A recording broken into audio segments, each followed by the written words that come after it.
Hello friend, today we are going to create this AAA camera view in Unreal Engine 5.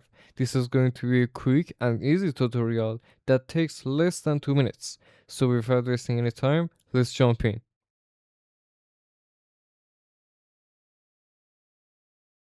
First, head over to your content browser and open the third person folder.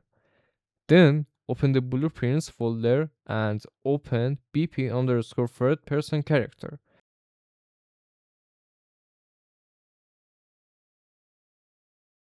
Once it's open, go to the viewport.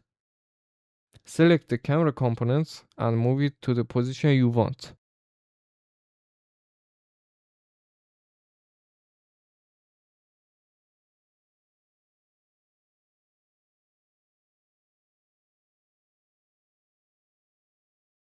Next, adjust the camera's rotation until you are happy with the angle.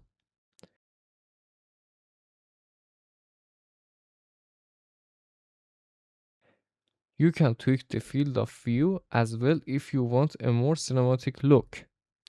That's it. With just a few simple changes, you have created a clean AAA style camera view in Unreal Engine 5. If you found this tutorial helpful, don't forget to like the video and subscribe for more Unreal Engine 5 tutorials. See you in the next one.